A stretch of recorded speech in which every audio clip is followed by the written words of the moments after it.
Way to invest money, पैसा invest करें तो कहां पर इन्वेस्ट करें, एक बहुत इंपॉर्टेंट सवाल है आप लोगों का। आज इस वीडियो से आपको काफी कुछ सीखने को मिलेगा। ना सिर्फ ये वीडियो आपके लिए आज काम आएगी, आपको लाइफ टाइम इस वीडियो की जो लर्निंग्स है ना वो काम आने वाली हैं। तो मैं रिक्वेस्ट करूंगा कि आप नोट्स बना लें, और अगर आपको ये वीडियो अच्छी लगती है तो इसे शेयर जरूर करना, बिकॉज इस इंफॉर्मेशन से बहुत सारे लोगों का फायदा होने वाला है। सो अब हम स्टार्टिंग से शुरू करेंगे। कुछ कंसेप्ट्स हैं जो मुझे आपको समझाने हैं। सबसे पहले तो पैसे को इन्वेस्ट करने की जरूरत ही क्यों है भाई। आप पैसा अपने पास सेव भी तो कर सकते हो, आपने कमाया, आप चाहे जॉब कर रहे हैं चाहे बिजनेस कर रहे हैं, आपको कहीं से पॉकेट मनी भी मिली है, तो वो पैसा अपनी जेब में भी तो रख सकते हो। होता क्या आजकल आपने न्यूज़ में सुना होगा, आपने आर्टिकल्स भी पढ़े होंगे कि इन्फ्लेशन बहुत ज़्यादा बढ़ रहा है। यूएस का इन्फ्लेशन बढ़ रहा है, इंडिया का इन्फ्लेशन बढ़ रहा है। इन्फ्लेशन का मतलब होता है महंगाई। महंगाई एक तरीके का दीमक होता है जो आपके पैसे को खाता है। ये होता क्यों है, बहुत सारे रीजंस है। एक सबसे आसान रीज़न है समझने के लिए कि जो हमारे गवर्नमेंट है वो लगातार नोट प्रिंट करती है। मतलब मान लो रोटेशन के अंदर, अभी एक एग्जांपल समझना कि सबके पास, यहाँ पे 100 लोग थे और 100 लोगों के पास 2000 के नोट थे। तो 100 लोगों के पास जब 2000 के नोट थे तो वो 2000 रुपए से जाके ना एक सामान खरीद के ला सकते थे। एक समझ लो एक बॉक्स है बहुत सुंदर सा, और सब एक बॉक्स खरीदने जा सकते थे, 2000 का था। अब गवर्नमेंट ने क्या किया, इन्हीं 100 लोगों को बोला कि मैं आपको ना, आपके पास सबके पास 2-2 हज़ार रुपए थे, मैं 2-2 हज़ार रुपए ही और दे देती हूँ। मतलब पैसा हो गया डबल। अब जब पैसा डबल हो गया और बॉक्स लिमिटेड है तो होगा क्या, इन बॉक्स की डिमांड बढ़ जाएगी। तो ये जो बॉक्स पहले 2000 का मिलता था ना, क्योंकि यहाँ पे गवर्नमेंट ने क्या किया, डबल नोट छाप दिए, तो महंगाई भी डबल बढ़ जाएगी। ये 2000 रुपए का अब 4000 का मिलेगा अगर लोगों को ये बॉक्स चाहिए। सिंपल कंसेप्ट है। तो ये महंगाई लगातार बढ़ती है। जो गवर्नमेंट है लगातार नोट छापती है, और क्योंकि लगातार नोट छापती है इसकी वजह से आपका जो पैसा है वो हमेशा कम होता है। इस पैसा आपका कम ना हो इसके लिए जो आपका बैंक होता है ना, बैंक, उसमें ज़्यादातर लोग सेविंग अकाउंट खुलवाते हैं। तो जब आप एक सेविंग अकाउंट खुलवाते हैं, इस अकाउंट पे आपको एक ब्याज मिलती है जिसे हम इंटरेस्ट रेट बोलते हैं। जनरली जो आज की डेट में बैंक्स हैं वो 3 से लेकर 6% तक इंटरेस्ट रेट दे रहे हैं। अब आपको ये समझना है, पहले तो अपना बैंक देख लेना कौन सा वो कितना इंटरेस्ट रेट दे रहा है। ये चीज़ आज एक आपको मैं एक नोट बता रहा हूँ, लाइफ टाइम के लिए याद रहेगा। बैंक जितना इंटरेस्ट रेट दे रहा है, और आप ये देख लो कौन सा बैंक सबसे ज़्यादा रेट ऑफ इंटरेस्ट दे रहा है, उससे भी कई ज़्यादा स्पीड से इन्फ्लेशन बढ़ रहा होगा। इसका मतलब यह है कि इंडिया में अगर कोई बैंक आपको 6% का सालाना इंटरेस्ट देता है आपके पैसे पे, तो जो महंगाई है वो 6% से नहीं 10% या 8% से बढ़ रही होगी। मतलब उससे भी ज़्यादा स्पीड से महंगाई बढ़ रही होगी। तो ये जो पैसा है आपके बैंक में अगर पड़ा भी रहेगा और उस पर 3 से 6% की ब्याज इंडिया में आपको मिल भी रही है और महंगाई ज़्यादा बढ़ जाएगी, तो फिर भी आपके मनी की वैल्यू कम होगी। अब लोग क्या करते हैं कि सेविंग से थोड़ा सा रेट ऑफ इंटरेस्ट एफडी में मिलता है, तो वो सोचते हैं कि हम एफडी में पैसा डाल देते हैं। एफडी में क्या होता है, आपका पैसा आप यूज नहीं कर सकते, बट उस पर भी आपको इंटरेस्ट मिलेगा जो कि जनरली सेविंग अकाउंट के रेट ऑफ इंटरेस्ट से ज्यादा होता है। अब इन्फ्लेशन का कंसेप्ट आपको समझ आ गया, ये समझ आ गया अगर आपका पैसा आपके पास पड़ा रहेगा तो वो कम हो जाएगा। तो अब आपने समझा कि लोग ज्यादातर या तो सेविंग अकाउंट्स में पैसा रखते हैं, एफडी में पैसा रखते हैं। जब लोगों को इन्फ्लेशन समझ आने लग जाता है, फिर वो क्या करते हैं कि भैया पैसे को इन्वेस्ट कर देते हैं क्योंकि हमारी वैल्यू कम हो रही है। तो हम क्या कर सकते हैं, हमारे पास ऑप्शंस आ जाते हैं कई सारे। एक ऑप्शन होता है कि आप म्यूचुअल फंड्स में पैसा लगा सकते हैं। अभी गवर्नमेंट ने बड़ा प्रमोट करना शुरू किया म्यूचुअल फंड्स को कि म्यूचुअल फंड सही है। अब ये सही है का मतलब क्या है कि आप म्यूचुअल फंड्स में पैसा लगाते हो तो आप क्या कर रहे हो, आपका ये पैसा कई तरीके से लग सकता है। ये स्टॉक मार्केट में भी लग सकता है। स्टॉक मार्केट में जब पैसा लगता है, और जो म्यूचुअल फंड्स में आपका पैसा ज्यादातर स्टॉक मार्केट में लग रहा है, तो वो कहते हैं इक्विटी म्यूचुअल फंड्स की, इक्विटी में पैसा लग रहा है। और गवर्नमेंट बॉन्ड्स भी लेकर आती है जिसमें आपको एक फिक्स रेट ऑफ इंटरेस्ट मिलता है जो कि एफडी से भी ज्यादा होता है। तो उन्हें आप डेट म्यूचुअल फंड्स भी कह सकते हैं कि बॉन्ड्स में पैसा लग रहा है या डेट में आपका पैसा लग रहा है। तो आपके पास ऑप्शन है, आप म्यूचुअल फंड्स में भी पैसा लगा सकते हैं। आपके पास ऑप्शन है कि म्यूचुअल फंड में जब आप पैसा लगाते हो तो आप एसआईपी कर सकते हो। एसआईपी का मतलब क्या होता है, सिस्टमैटिक इन्वेस्टमेंट प्लानिंग, एसआईपी। और आप एसडब्ल्यूपी भी कर सकते हो, सिस्टमैटिक विड्रॉल प्लान। इस तरीके कई सारे प्लान होते हैं, सिस्टमैटिक ट्रांसफर प्लान भी होता है। तो आप जो चाहें वो प्लान चूज कर सकते हैं। बट अब जैसे ही आप म्यूचुअल फंड्स में आ जाते हो, सेविंग अकाउंट पे कोई रिस्क नहीं था, आपका रिस्क सेविंग अकाउंट में नहीं था, एफडी पे भी नहीं था। डेट म्यूचुअल फंड्स में भी रिस्क बहुत कम होता है, बट जब आप स्टॉक मार्केट में पैसा लगाते हो तो लोग कहते हैं जी यहाँ पे रिस्क है, और डेफिनेटली है। तो आपको पैसा लगाना है तो एक चीज और समझनी होती है, हर फाइनेंशियल एडवाइजर इस चीज के ऊपर फोकस करेगा कि भैया आपके गोल्स क्या है, मुझे गोल्स बताओ। गोल्स का मतलब ये है कि मैं हर महीने 10,000 रुपए जोड़ना चाहता हूँ या 1,000 रुपए जोड़ना चाहता हूँ, बट ये जो मैं पैसा जोड़ना चाहता हूँ इसलिए जोड़ना चाहता हूँ कि कुछ टाइम के बाद मेरे को अपनी बेटी की शादी करनी है, या फिर मुझे एक नई गाड़ी लेनी है, या फिर मुझे एक नया घर लेना है। तो मेरे पैसे पे मुझे कुछ इंटरेस्ट भी मिले जिससे मेरा पैसा बढ़ भी जाए। अब आप लोगों को कंपाउंडिंग की पावर पता है। कंपाउंडिंग के अंदर सिंपल सा फॉर्मूला है कि आप जितने ज़्यादा टाइम के लिए इन्वेस्ट करोगे और आपको जितनी ज़्यादा रेट ऑफ इंटरेस्ट मिलेगा उतना ज़्यादा आपका पैसा ग्रो कर जाएगा। आप सिंपली कंपाउंडिंग कैलकुलेटर्स इंटरनेट पे भी लिख सकते हो, SIP कैलकुलेटर लिख देना कि अगर आप 10,000 रुपये हर महीने जोड़ते हो, डिपेंडिंग आपको कितना रेट ऑफ इंटरेस्ट मिल रहा है उसके हिसाब से और कितने टाइम के लिए आप इन्वेस्टमेंट करते हो, आपका पैसा कितना होगा, you will get to know. अब ये जो हमारे गोल्स है ना बड़े क्लियर होने चाहिए। अगर आपका गोल है लॉन्ग टर्म के लिए तो डेफिनेटली हमने म्यूचुअल फंड्स बोले, आप म्यूचुअल फंड्स में पैसा लगा सकते हो। अगर आपको खुद नॉलेज है तो आप डायरेक्टली भी स्टॉक मार्केट में पैसा लगा सकते हो। उसके लिए आपको सिंपली डीमेट अकाउंट खोलना होता है और डीमेट अकाउंट के थ्रू आप स्टॉक मार्केट में इन्वेस्ट कर सकते हो। और आप म्यूचुअल फंड्स में भी इन्वेस्ट करना चाहो तो डीमेट अकाउंट्स आपको ऑफर करते हैं कि आप म्यूचुअल फंड्स में भी पैसा लगा सकते हो। इनफैक्ट अगर आपके पास अभी तक डीमेट अकाउंट नहीं है तो डिस्क्रिप्शन कमेंट बॉक्स में लिंक है, आप जाके खुद आप चूज कर सकते हो। आप एग्जाम्पल के लिए ICICI डायरेक्ट के साथ अपना डीमेट अकाउंट खोल सकते हैं, आप स्टॉक्स के साथ अपना डीमेट अकाउंट खोल सकते हैं, एंजल वन के साथ अपना डीमेट अकाउंट खोल सकते हैं। ये इंडिया के लीडिंग ब्रोकर्स हैं, तो इनके साथ अकाउंट खोलने के जो बेनिफिट्स हैं वो डिस्क्रिप्शन कमेंट बॉक्स में लिखे हुए हैं। अब आप डायरेक्टली स्टॉक मार्केट में इन्वेस्ट कर रहे हो अपना पैसा, याद रखना रिस्क जरूर है। रिस्क क्यों है? क्योंकि आपने हो सकता है आज 1 लाख रुपए डाला और कल ही मार्केट करेक्ट हो गई, आपको दिखेगा आपका पैसा यार 90,000 रुपए रह गया, आपको 10,000 का नुकसान हो गया। ये 10,000 का नुकसान होता नहीं है, ये 10,000 का नुकसान पेपर्स पे आपका। पेपर्स पे मतलब है कि अगर आपने शेयर्स खरीदे, स्टॉक्स खरीदे हैं, तो जब आप उन स्टॉक्स को बेचोगे तब आपका नुकसान होगा। अब होता क्या है, SIP का बेनिफिट एक क्या होता है कि आप हर महीने इन्वेस्ट कर रहे हो, किसी महीने मार्केट ऊपर थी, किसी महीने नीचे थी, किसी महीने ऊपर थी, किसी महीने नीचे थी, तो हर महीने के हिसाब से एक एवरेज आपकी इन्वेस्टमेंट होती रही। तो अगर आप कुछ ईयर्स के हिसाब से देखोगे तो आपकी इन्वेस्टमेंट जब मार्केट बुल रन पे थी तब भी इन्वेस्टमेंट हुई, बेयर रन पे थी तब भी इन्वेस्टमेंट हुई, तो ओवरऑल जो मार्केट एक रिटर्न देती है, जैसे कि एग्जाम्पल निफ्टी 50, आप इंडेक्स फंड्स के हिसाब से पैसा लगाते हो तो निफ्टी 50 जो है वो लगातार पिछले कुछ सालों से, अभी पिछले कुछ सालों में तो ज्यादा दिया है, बट अगर आप एवरेज देखोगे तो 15% के आसपास की रिटर्न्स दे रहा है। अब 15% की रिटर्न कंपाउंडिंग के हिसाब से बहुत अच्छी होती है। इसका मतलब यह है कि 1 साल की अगर आप एवरेज लगाओगे, अगर आपने 1 लाख रुपए डाला था तो 1 साल के बाद वो हो गया 1,15,000 रुपए। सिमिलरली हर साल, अब अगले साल आपको जो कंपाउंडिंग के हिसाब से अगर हम बात करेंगे तो 1 लाख पे 15% नहीं मिलेगा, आपको 1,15,000 पे 15% मिलेगा। तो इस तरीके से कंपाउंडिंग ग्रो करती है। आपको एक चीज समझ आ गई कि इन्फ्लेशन की वजह से आपका पैसा क्योंकि खत्म हो रहा था, आपको इन्वेस्टमेंट करनी है। दूसरी रीजन क्या है? पहला रीजन था इन्फ्लेशन, दूसरा सबसे बड़ा रीजन है कि हमें ना एक आदत डालनी, एक हैबिट। ये हैबिट डालना बहुत जरूरी है क्योंकि ज्यादातर लोग पैसे कमाते तो हैं बट उनसे खर्च हो जाते हैं। जब आप एक इन्वेस्टिंग की आदत डालते हो, ये आदत ही आपको अमीर बनाती है। एक हैबिट है आपकी कि पैसा आया तो उसे आपने जाने नहीं दिया, उसे इन्वेस्ट करा। तो investment should be a habit.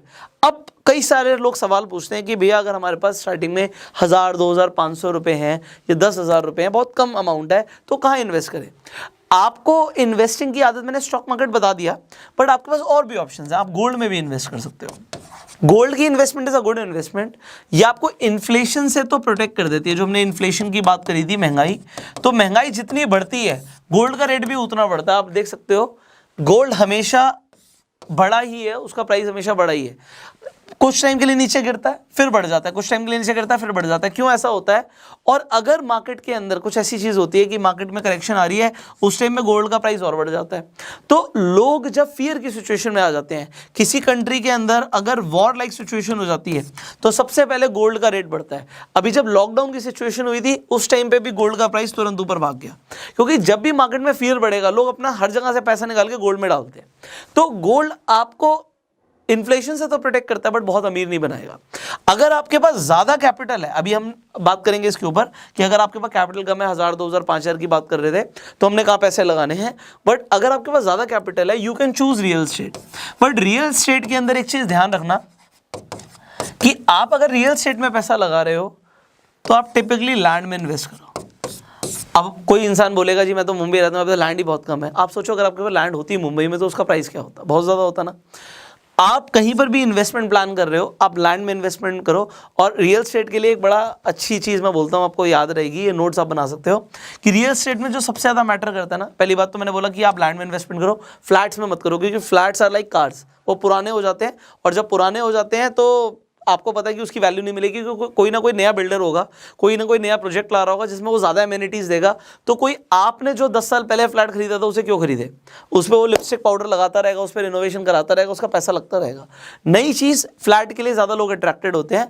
तो आप अगर लैंड में इन्वेस्ट करोगे तो इसमें डेप्रीसिएशन नहीं होती। और दूसरी सबसे बड़ी चीज़ है ये तब है जब आपके पास पैसा ज़्यादा है, तो रियल एस्टेट में आप इन्वेस्टमेंट कर सकते हो। और मैं आपको बता रहा था गोल्डन, आप नोट्स बना सकते हो, गोल्डन रूल है मेरा कि रियल एस्टेट के अंदर आप जब भी इन्वेस्टमेंट करो एक चीज़ देखो, लोकेशन, लोकेशन और लोकेशन। लोकेशन बहुत अच्छी होनी चाहिए। हमेशा उस रियल एस्टेट का प्राइस ज़्यादा बढ़ता है इसकी लोकेशन अच्छी है। हो सकता है इन्वेस्टमेंट भी आपकी ज़्यादा लग रही हो बट रिटर्न्स भी उसी पे ज़्यादा आएंगी। अब आपको एक चीज़ और ध्यान रखनी है, मैंने बोला था थोड़ी वीडियो लंबी हो सकती है बट मैं आपको काफ़ी सारी नॉलेज एक ही वीडियो में देना चाहता हूँ। आप अगर इन्वेस्टमेंट शुरू करना चाहते हैं, अगेन अब मैं इसके ऊपर बात करूंगा कि आपके पास कम पैसा है तो कहाँ करना है, बट आपको 3 चीज़ें अपने आप से पूछनी है और उनका आंसर आप नीचे लिखेंगे भी। सबसे पहले तो आप इन्वेस्टमेंट अगर करना चाहते हैं तो क्यों करना चाहते हैं, वाई। चलो एक चीज़ तो समझ आ गई कि इन्फ्लेशन की वजह से, दूसरी चीज़ समझ आ गई हैबिट की वजह से, तीसरी चीज़ आप क्या है, आपका रीज़न क्या है, आपके गोल क्या है, क्यों, तो वो गोल आपको लिखना है। तो ये तो हुआ मुझे इन्वेस्टमेंट क्यों करनी है। दूसरा, आपको पैसा लगाना है तो उससे पहले ना हमेशा कहीं पर भी आपका मन करे पैसा लगाने का, कोई आपको बोले पैसा लगाने के लिए, तो अपने आप से एक सवाल पूछना है, वेयर नॉट टू इन्वेस्ट। आपको पैसा लगाना है, पैसा तो तभी लगाओगे जब पैसा बचेगा। अगर आपने गलत जगह लगा दिया तो पैसा चला जाएगा आपका। बहुत सारे लोग हैं आपको स्कीम्स पिच करेंगे, आप बैंक में जाओगे आपको स्कीम पिच करेंगे, आपको कहाँ पैसा नहीं लगाना। एक गलती बहुत सारे लोग कर देते हैं, वो एंडोमेंट प्लान्स ले लेते हैं। अभी एंडोमेंट प्लान्स क्या होते हैं ये भी मैं आपको बताता हूँ। एंडोमेंट प्लान्स का मतलब होता है कि आप एक तरीके का इंश्योरेंस ले रहे हो, या यूलिप में भी लोग पैसा लगाते हैं, तो यूलिप का मतलब होता है यूनिट लिंक्ड इंश्योरेंस प्लान्स। तो अभी यूलिप्स और एंडोमेंट प्लान मैं क्यों मना कर रहा हूँ, पहली बात तो जब आप इसमें पैसा लगाओगे तो जो भी एजेंट आपको रिकमेंड कर रहा है उसे ही स्टार्टिंग में 30-35% की कमीशन मिल जाएगी, जो कि बुरा नहीं है भाई, वो बंदा मेहनत कर रहा है, बट आपके लिए बुरा है। अगर आपने 1 लाख लगाया था तो आपका 30,000 तो पहले ही कट गया, तो आपका इन्वेस्ट कितना हुआ आप खुद समझ सकते हो, तो आपका 70,000 65,000 इन्वेस्ट हुआ। उसके बाद भी जब तक आपका एंडोमेंट प्लान या यूलिप चलेगा, जिस इंसान ने रिकमेंड किया या बैंक ने रिकमेंड किया, तो बैंक पैसा कमाएगा। अब इसमें होता क्या है कि एंडोमेंट प्लान के अंदर एक तो आपका इंश्योरेंस है कि भैया मर गए तो भी पैसा मिलेगा, अरे मर गए तो आप टर्म प्लान ले लो, टर्म प्लान बहुत सस्ता पड़ता है एंडोमेंट प्लान से। और दूसरी चीज़ क्या होती है कि इसके अंदर आपकी एक इन्वेस्टमेंट हो रही होती है। तो अगेन अगर आपको इन्वेस्टमेंट करनी ही है तो किसी को कमीशन क्यों देनी, आप म्यूचुअल फंड्स में इन्वेस्टमेंट कर लो, एसआईपी शुरू कर लो, तो अगर आप एसआईपी की रिटर्न देखोगे तो आपको एंडोमेंट प्लान से ज़्यादा मिल जाएगी। और दूसरी चीज़, इंश्योरेंस आप ले रहे हो तो अलग से ले लो, वो आपको सस्ता पड़ेगा टर्म इंश्योरेंस। तो where not to invest, ULIP में कोई फायदा नहीं है, एंडोमेंट प्लान में कोई खास फायदा नहीं है, तो इनमें आप इन्वेस्टमेंट ना करो, ठीक है। इसमें जो आपको बेच रहे हैं उनका ज़्यादा फायदा है, जो कंपनी आपको बेच रहे हैं उनका ज़्यादा फायदा है। तो आपको ये अपने आप से सवाल पूछना है कभी भी पैसा लगाने से पहले, कहीं पैसा मैं लगा रहा हूँ, कहाँ ना लगाऊँ पैसा। अगर यहाँ पे मैं पैसा ना लगाऊँ तो चलेगा। अगर आपको कोई बोलता है कि कल को कोई रियल एस्टेट खरीद लो, तो मैं ये रियल एस्टेट ना खरीदूँ तो मुझे क्या नुकसान होगा, और आप कंपेयर करो अगर मैंने खरीदा तो मुझे बेनिफिट क्या होगा। एंड फाइनली जो हमारा सवाल था, वेयर टू इन्वेस्ट। तो वेयर टू इन्वेस्ट के अंदर देखो एक चीज़ याद रखना, ये रूल है कि जब आप अपने आप से सवाल पूछोगे कि पैसा कहाँ लगाऊं, तो 2 चीज़ें आएंगी, रिटर्न्स और रिस्क। हर किसी की रिस्क एपेटाइट अलग होती है। मतलब अगर मैं आपको बोलूं कि आपको अगले महीने पैसे की ज़रूरत है और आप 1 लाख रुपए आपके पास है और आपको 1 लाख की ज़रूरत है, और मैं बोलूँ आप इन्वेस्ट कर दो, ये 1 लाख का 2 लाख भी हो सकता है बट 0 भी हो सकता है। मतलब रिटर्न्स जो हैं 100% की हैं और रिस्क भी कितना है 100% का है। बट आपको अगले महीने जरूरत है, तो क्या आप करोगे? आप कहोगे बिल्कुल नहीं करूंगा। क्यों नहीं करूंगा? क्योंकि अगले महीने जरूरत है। तो आपका इस केस में रिस्क एपेटाइट नहीं है। यहां पे याद क्या रखना है कि जब भी आप पैसा लगाओगे तो रिटर्न्स होंगे, रिस्क होगा। आपको देखना है कि अगर आपको रिटर्न अच्छी मिल रही है, मान लो कहीं आप इन्वेस्ट करते हो और वहां आपको रिटर्न मिलती है मान लो 20% की, तो उसमें भैया रिस्क कितना है? अगर मेरा रिस्क ऐसा है कि भैया मेरा 100% पैसा चला जाएगा, या रिस्क है कि पैसा चला जाएगा, तो क्या मैं वो 20% के लिए रिस्क लूं? तो आपको रिस्क हमेशा देखना है। जैसे कि मैंने एग्जांपल स्टार्टिंग में दिया था, मान लो 100% तो एक हाइपोथेटिकल है, ऐसा नहीं होता। मान लो आप स्टॉक मार्केट में पैसा लगाते हो डायरेक्टली, बट आपका रिस्क एपेटाइट बिल्कुल नहीं है, तो मैं स्टार्टिंग में बोलूंगा आप पैसा मत लगाओ। क्यों ना लगाओ? क्योंकि यहां पे रिस्क डेफिनेटली इन्वॉल्व है। रिटर्न्स हो सकता है एक महीने में आपको किसी आपने स्टॉक में इन्वेस्टमेंट किया 30% की रिटर्न आ जाए, बट हो सकता है वो स्टॉक 30% टूट भी जाए। तो आपका रिस्क एपेटाइट क्या है? बट अगर आप ब्लू चिप कंपनीज में पैसा लगा रहे हो तो हो सकता है 10% की रिटर्न है, 10% आपका टूट भी जाए। बट अगर आप लॉन्ग टर्म के लिए विजन है आपका, तीसरी चीज क्या देखनी है कि जब आप इन्वेस्टमेंट कर रहे हो तो विजन क्या है। मैंने आपको स्टार्टिंग में पूछा था कि आप क्यों कर रहे हो, तो जो आपका गोल है और जो आपका विजन है, अगर आपका लॉन्ग टर्म में विजन है 5 साल 10 साल, तो मैं आपको एक अगेन फॉर्मूला दे रहा हूं, 10 बढ़िया कंपनियां ढूंढो, 10 अच्छी कंपनियां ढूंढो, और उसमें ये फॉर्मूला भी यूज कर सकते हो आप, किस में मुझे इन्वेस्ट करना है किस में नहीं करना है। इसके लिए हमने एक फंडामेंटल एनालिसिस की प्लेलिस्ट बनाई हुई है, आई बटन पे लिंक है, आप जाके वो पूरी प्लेलिस्ट देख सकते हो। तो उसमें आप सीखो कि क्या क्या देखना होता है इन्वेस्टमेंट करने से पहले। तो उसमें कई सारी चीज़ों के बारे में बताया, जैसे कि पी रेशियो आपको देखना है कंपनी का आपको जो भी पूरा कंप्लीट फंडामेंटल एनालिसिस है, अभी शॉर्ट में रखूंगा मैं, क्योंकि अगर मैं उसकी बात करूंगा तो वीडियो लंबी हो जाएगी। तो आप पूरी प्लेलिस्ट देखिए, आपको समझ आएगा कि क्या क्या देखना है, एनालिसिस कैसे करनी है, उसके बाद क्या देख के पैसा लगाना है। तो रूल ये है, 10 अच्छी कंपनियां चूज करो और उसके अंदर आप इन्वेस्टमेंट कीजिए, और कम से कम अपना विजन 10 साल का रखिए। आपको डेफिनेटली फायदा मिलेगा, और आपकी जो आदत पड़ जाएगी ना इन्वेस्टमेंट की, उसके लिए आप SIP भी चूज कर सकते हो। तो 10 कंपनियां आप नहीं चूज करना चाहते तो आप एक म्यूचुअल फंड को चूज कर लो, और उसके अंदर आप लगातार 10 साल तक के लिए पैसा लगाओ, इन्वेस्टेड रहो। और इक्विटी के ऊपर आप ज्यादा भरोसा कर सकते हो, क्योंकि इंडिया की अगर आपको ग्रोथ स्टोरी पे भरोसा है, सो आपका पैसा बढ़ने वाला है। आपको लगता है इंडिया के अंदर कंपनीज ग्रो करेंगी, आने वाले टाइम में फ्लरिश होगी मार्केट, तो आप बहुत अच्छा करने वाले हो। फाइनली ये तो हुआ कि जो आप इन्वेस्टमेंट्स कर रहे हो। एक और चीज मैं आपको बताना चाहूंगा, आप पैसे को इन्वेस्ट कर देते हो क्योंकि वो पैसा बढ़ेगा, बट क्या आप अपने ऊपर, अपनी स्किल्स के ऊपर इन्वेस्ट करते हो? ये एक बहुत इंपॉर्टेंट सवाल है। और स्किल्स के ऊपर जब हम इन्वेस्टमेंट की बात करते हैं ना, तो यहां पे 2 तरीके की इन्वेस्टमेंट होती है। एक होती है टाइम की इन्वेस्टमेंट, और एक होती है पैसे की इन्वेस्टमेंट। अब इस कंसेप्ट को मैं क्लियर कर देता हूं। जरूरी नहीं है कि मेरे को अपनी स्किल्स ग्रो करनी है तो उसके लिए मुझे सिर्फ पैसा ही लगाना है, मुझे टाइम भी लगाना पड़ेगा। आपको टाइम निकालना पड़ेगा। मान लो अपनी फाइनेंशियल एजुकेशन को बढ़ाना चाहते हो, अगेन हमने एक प्लेलिस्ट बनाई हुई है फाइनेंशियल एजुकेशन की, आई बटन पे लिंक है, आप जाके उस प्लेलिस्ट को देख सकते हो। काफी सारी वीडियोस हैं। रोज के अगर आप 45 मिनट्स कम से कम लगाते हो, आज आप अपनी फाइनेंशियल एजुकेशन को बढ़ाना चाहते हो, तो मैंने आपको एक तरीका बता दिया। मान लीजिए आप कुछ नया सीखना चाहते हो, जिससे आपको लगता है कि आप जॉब कर रहे हैं उसमें फायदा होगा, बिजनेस में फायदा होगा। मान लीजिए वो स्किल है डिजिटल मार्केटिंग की, आप फ्री में भी सीख सकते हो इंटरनेट पे, तो आपको उसके लिए टाइम निकालना है। बट होता क्या है, हमें मजा तब आता है जब हम नेटफ्लिक्स देखते हैं, उसमें कोई स्किल डेवलप नहीं हो रही, वो 45 मिनट वेस्ट हो रहे हैं आपके। बट ये 45 मिनट या उससे भी ज्यादा लोग देखते हैं, तो कम से कम 45 मिनट दिन में वो होने चाहिए जिसमें हम कोई स्किल सीखने के लिए अपना टाइम लगाएं। और अगर आप कहीं स्किल सीखते हो, उसके लिए अगर आपको कोई फी भी पे करनी पड़ती है, तो मेरे हिसाब से it is a good investment.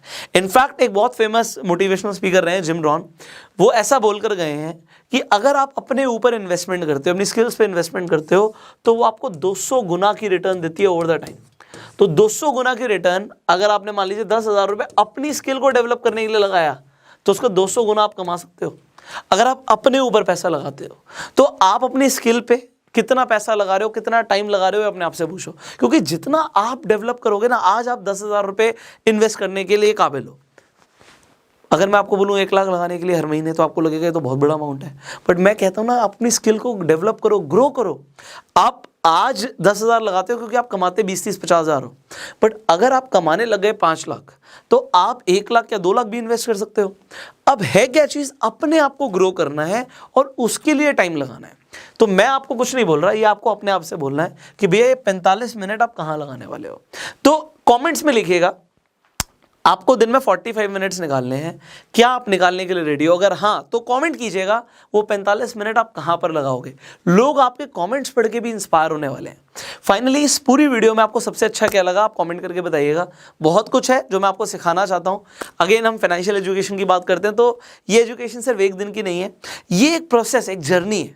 रोज कुछ ना कुछ नया सीखना, अपने पैसे को ग्रो करने के लिए, पैसा कमाने के लिए, ये स्किल अगर आप इसे फोकस में रखोगे ना तो आप डेफिनेटली अमीर बनोगे, ये मेरा मानना है।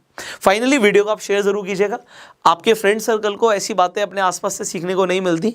आप आसपास में कोई ऐसी बातें करता भी नहीं है, ठीक है। मेरे सर्कल में तो नहीं थी। जब मैं बड़ा हुआ तो मैंने अपना फोकस बनाया, अपना फोकस लेकर गया उस तरफ जहां से मुझे पैसे के बारे में सीखने को मिले। And finally I hope you have learn something valuable. So I will see you in the next video. You can share this video if you want to open your Demat account. मैंने उसके लिए आपको बताया, link description comment box में। आप आज ही आके अपना Demat अकाउंट खुलवा सकते हैं। एंड सब्सक्राइब कीजिए इस चैनल को अगर आपने अभी तक नहीं किया है। बेल आइकन पे क्लिक कीजिए जिससे आप आने वाली एक भी वीडियो मिस ना करें। फेसबुक पे वीडियो देख रहे हैं फॉलो कीजिए, यूट्यूब पर देख रहे हैं आई टोल्ड यू आप सब्सक्राइब जरूर करना, बेल आइकन पे क्लिक करना एंड गो सेल्फ मेड।